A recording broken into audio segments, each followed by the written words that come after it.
Hi, welcome back to Dawn Chorus Writes Miraculous Fanfiction at Meeting Under the Stars. I am Dawn and thank you very much for listening to chapters 1 and 2, and I hope you enjoy chapter 3. If you haven't already, hit that like button, subscribe for future chapters coming up, and comment down below what you're liking so far of the story. Okay, hope you enjoy. Meeting Under the Stars, Miraculous Fanfiction. Chapter 3, Marinette's POV. 20 years old, fashion student at the Paris College of Art.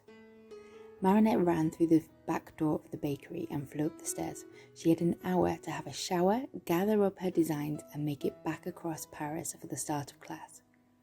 She stepped out of the shower, towel drying her long black hair, and glanced up at the clock in her room. Tiki and the other Kwamis were flying around the space doing a little dance to a track playing in the background. She stepped over the two pillows that were still in the same position as last night and grinned at the memory of Chat, taking that huge bite of pastry. Her stomach grumbled at the thought of breakfast and missed the chance to grab a favourite egg wrap with Adrien this morning at the usual cafe. There had been something wrong with him this morning. He wasn't his happy self. Noticing his focus drifting off and how he looked at her a couple of times. She sighed, thinking about the two most important men in her life were going through something at the moment, and for the life of her she couldn't work out what. Noticing there was still one pain au chocolat with her own recipe of creamy ganache filling inside sat invitingly on the plate. She lifted up and picked at the pastry, her mind distracted in thought. No, now was not the time. Focus, Marinette.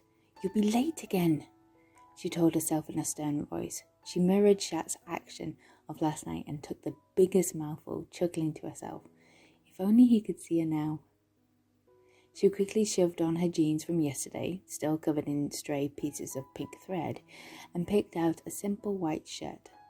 She had embroidered golden maple leaves and a single ladybug on one leaf, a hidden rebellion, on the left side across her heart. Next week would signal the start of November, but there was still a hint of warmth for this time of year. Tying her hair into a messy bun, she gazed around her bedroom/studio, listing off in her head of what she needed for today's classes.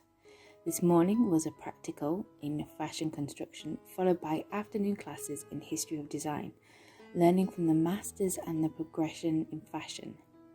Afterwards, Tiki would give her own personal opinions in the changes of fashion, comparing to previous holders of the Ladybug Miraculous, and how much it was simpler now. It was still strange to think that her little friend and all the other Kwamis had been around since the dawn of time. In fact, it hurt her head to think of what they might have witnessed. And in Plag's case, done. She loved her college, being an art student, walking the halls with fellow artists, much like herself. She had found where she truly belonged. It had been miraculous that she had even won the award for part scholarship. With the help of her parents and agreeing to continue to live at home to reduce further expenditure, her dream had become a reality. The moment Zoe had got a place by impressing the panel with her more modern street life design that held a sense of graphic design to it, had made it even more exciting. That she would still have that connection of her old life with her. Most of her high school class got into Paris at university, including Alia, Nino and Adrien.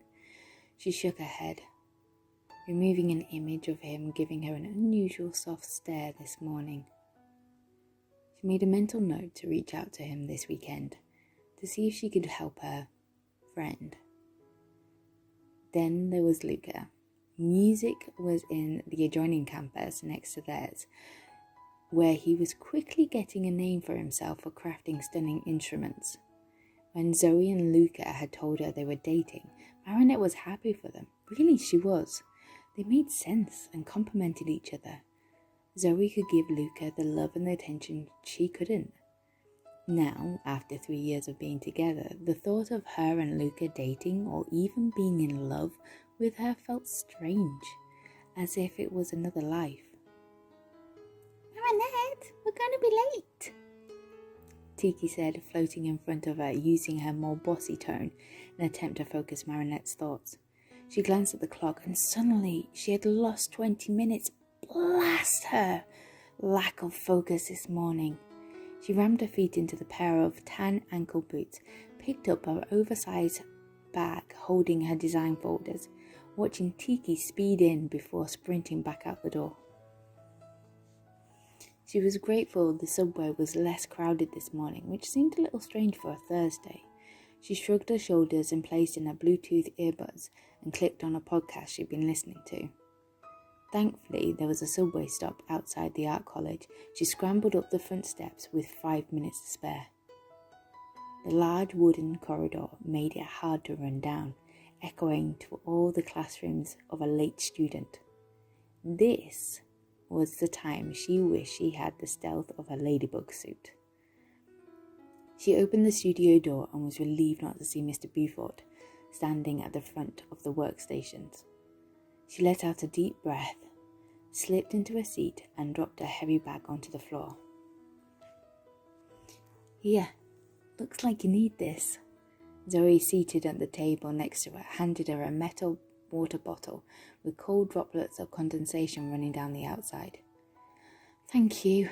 She took an enormous mouthful, noticing how parched she was from all the dashing about. "Why are you late this time?" Zoe nodded in thanks for a return of the bottle. "I was working out with Adrien this morning." Zoe lifted an eyebrow and a sly smirk spread across her lips, holding Marinette's gaze.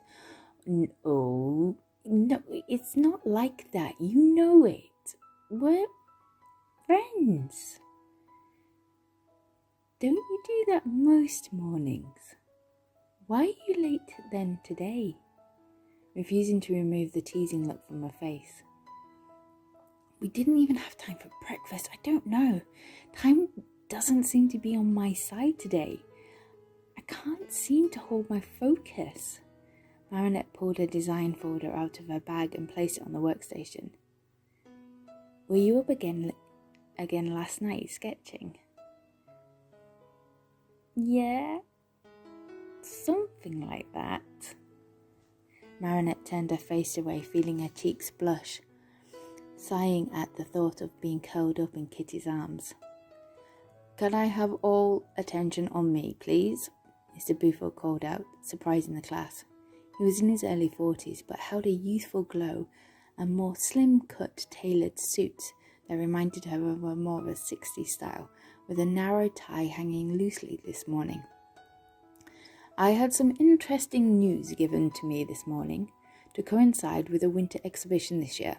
Mr. Gress has sponsored a fashion show for the top 3 students who show the most promise.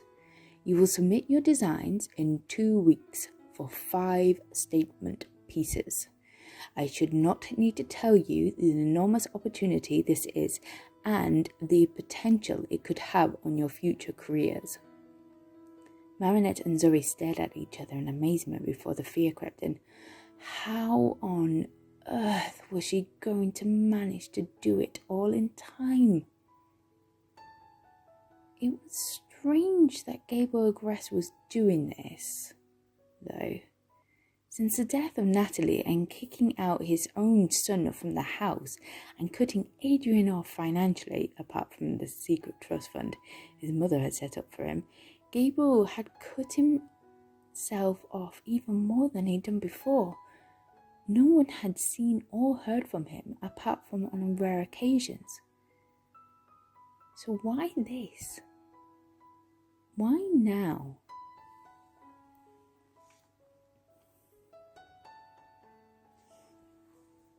Adrien's POV. Adrien slumped onto his bed and closed his eyes for a moment, gathering enough energy to have a shower before class, wanting to hide under the bed sheets and fill his tired mind with sweet dreams. As soon as he entered the room, Plag speeded out of his gym bag and into another cheese stash under the bed, groaning with delight. Adrien let out a groan himself as 3 loud knocks tapped against his bedroom door. "Adrien, you back?" Alia shouted through the wood. "Yep." "How's Mari?" "Good." "Want any breakfast?" "No." He tried to keep his tone polite. He knew she meant well, but sometimes she acted a bit too motherly.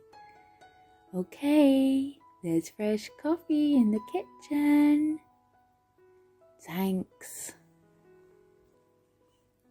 "We're heading out early." "Okay." "Nino, speak to him. Something's up." He could still hear her muffled through the door and the sound of his best mate attempting to refuse. This time there was only one quick tap on the door before it opened a fraction and saw Nino's cap edge through the gap. "Dude, can I?"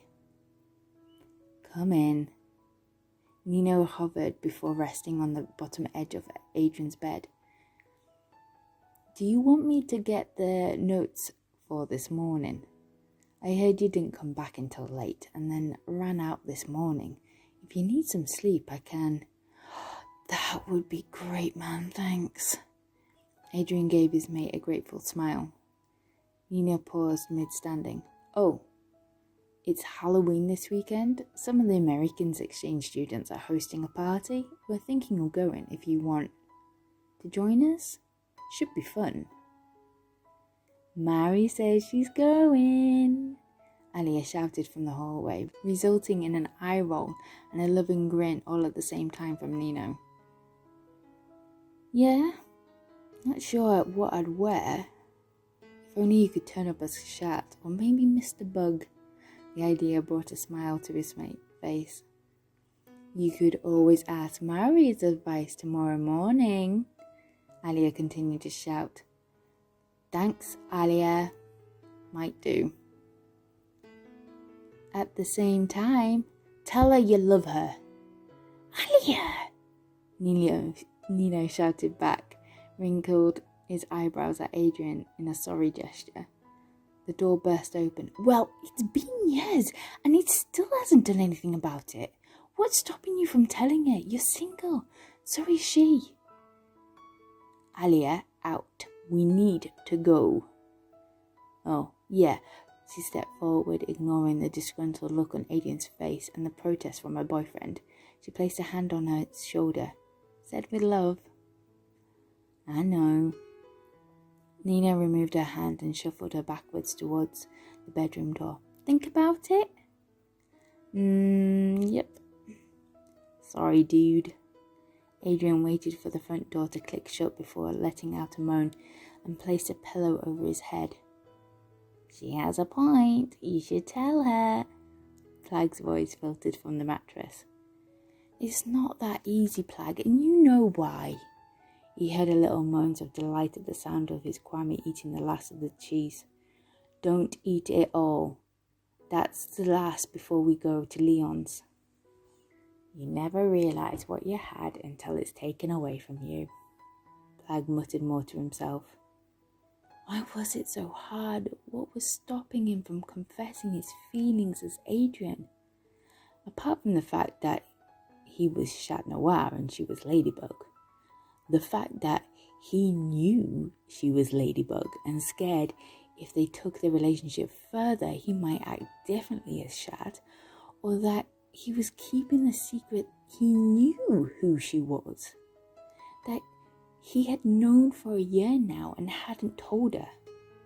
He had found out by accident. The last piece of the puzzle was when he realised how much he had fallen in love with Marinette and couldn't stop seeing similarities between the two women. He'd felt like the biggest fool and the luckiest guy all at the same time. He more than understood why they couldn't tell each other their identities. He wasn't a boy anymore, and the risk seemed even greater now with a growing threat. There was too much of a risk, as if Hawkmoth or Sombre found out who they were. When he realized her other half, it all made sense. He'd made the decision to continue his visits to Chat, meeting under the stars after the battle so that he could vent, talk, because he appreciated what his partner had done for him and made him love her all the more. But now it was becoming torturous, the need for her, and yet finding the strength to resist and not act on it. Groaned into his pillow. Why was this so hard? He even tried going on a few dates, but that was useless. None of them could compare to his princess. Instead, he brushed the other women off and made up an excuse to spend even more time with Marinette, like getting up at 5 a.m. to train with her every single day. He slumped off the bed in a rolling motion and dragged himself into the kitchen for a cup of coffee, one large mug, a quick cat nap, and then catch up on the assignment he had missed doing last night. That would be his plan for the day. Thank you very much for listening to chapter 3. Make sure you subscribe so you get chapter 4 when it's ready to come out. I'll see you soon. Bye.